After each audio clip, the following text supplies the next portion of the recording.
Hi, it is Saturday, June 21st, and it is pollination day for two of my plants in my giant pumpkin patch. Stay tuned. So I'm back. I'm standing next to my 1931 Turner plant. Both pumpkins have been pollinated. The 2177 Ford was pollinated with the 2177 Ford.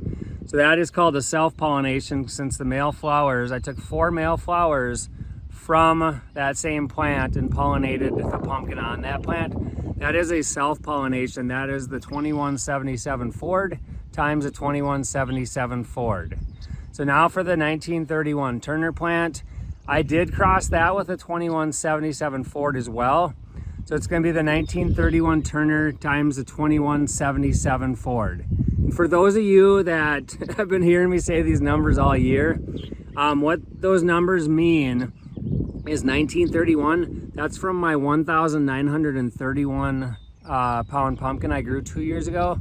So then you put the last name of the grower at the end. So the 2177 Ford, that is a 2,177 pound pumpkin grown by Jim Ford. So just in case you're wondering what all those numbers are for, that's what it is. So both pumpkins, last night I covered up flowers from both the 2177 Ford and the 1931 Turner. I covered 8 male flowers, or tied them shut, from the 2177 Ford, and then I tied 6 of the 1931 Turner flowers, male flowers shut, just in case I decided I wanted to grow or cross it with that one. I had the option. Also, if I happened to open up the Ford flowers this morning and there was no pollen in the flowers, at least I had backups that were already covered and protected from any bugs getting to them. Okay, so before I flip you around and show you the pumpkin, this is the 1931 Turner plant from closest to the pumpkin, or up by the pumpkin. Usually I start on the other side, but I'm standing by the pumpkin because I want to show you that anyway. If you notice, there are those flowers that are still tied up. I have not went through and taken them off yet. That's what I'll do next. I just went through the stressful process of hand pollinating the pumpkins. Want to make sure I did that right, didn't screw it up, didn't break a flower off. So I got done with that. I wanted to film this update, and then I'll go back later and snip those off. But yeah, so this is the 1931 Turner. As I said, there are, I think it's probably close to, from that farthest secondary there over to this secondary over here, it's probably 20 plus feet wide. This pumpkin is sitting at, the pumpkin's over here under the chair. The pumpkin is sitting at, I don't know, probably 15, 16 feet long from where it was planted in the ground. So that is my so it's June 21st. This is my earliest pollination ever on a plant, and it's my longest from the stump. So what that means is, over there is where I planted the pumpkin. You can't really see it through those cruddy leaves, but the plant was planted over there. The main vine grows down here, and the pumpkin sits over here. Normally, my pumpkins are 12, maybe 14 feet, I think last year was, but a lot of them are 10, 12 feet out. And this one, I would guess, I have to measure, but I guess it's probably 15, 16 feet out from the stump or crown. So the pumpkin is under this chair. It's hiding under here. It is, if you notice, get that leaf out of the way, but if you notice, I have some jugs next to it and a fan blowing on it. Normally I don't have to worry about this in Wisconsin when I pollinate, at least I haven't yet, but it is 80 degrees already this morning. It's supposed to be 94. So I have frozen bottles of water, basically, so ice, and a fan blowing across them at the pumpkin to help keep it cool, to hope the pollination takes better. But that pumpkin was I think it's either 5.5 or 6 lobes. I'll try to put it up on the video here, but I can't tell if that was a full lobe or not. I haven't went back and looked at the pictures that I took, But see, if you notice, after we pollinate, so I pollinated with 4 male flowers from the 2177 Ford. And after I did that, I closed it back up so the bugs can't put their pollen in there, or pollen from other non-impressive fruit. So I want to control exactly what genetics are going into these pumpkins. So here is the other side of the 1931 Turner. Just ignore the weeds over here. This plant, with the heat now, it is growing extremely fast. So I need to get over here and weed a little bit better. Need to for sure make sure that that walking board there is not in the way and going to cause any damage to the vine. But I do keep weeds in the patch. I mentioned that before. I usually try to get a little bit ahead of them, but right now it's been tough with just all the stuff I have going on. Here is the crown or stump, whatever you want to call it. It's hard to tell, but it is getting decent size already. I expect that to continue to get bigger. The leaves around here are kind of beat up. I think it's from that early wind we had. I will go through here and clean this up a little bit at some point. Not top priority yet, but I will get that done. The other thing I wanted to show you is, I'll bring you over here, but the boundary that for this plant, this boundary right here, and it follows kind of the edge of that tilled patch there, and it goes all the way down there. If you notice, these vines are pretty much at the edge. I would have terminated them within the last day or so, because once you terminate them, they will continue to grow. Depending where you terminate them, they'll finish putting out the leaves depending where you broke the tip off. But I wanted to terminate them, but with pollination coming up, I didn't want to stress the plant out too much. So there is no harm in letting them grow over here. I don't know if the plant over there, which you can't see, but over there, I don't know if that one's gonna get up to this space anytime soon, so I'll just let this one go for a couple days and then I'll terminate it after I feel good about the pollination. So now we're coming to the 2177 Ford. If you notice that this one is not to the edge over here, so this is the boundary, just like on the other one, it's where the tilled patch is. But part of the reason is this one was planted on the east side of the post because it was double planted. This was on the east side.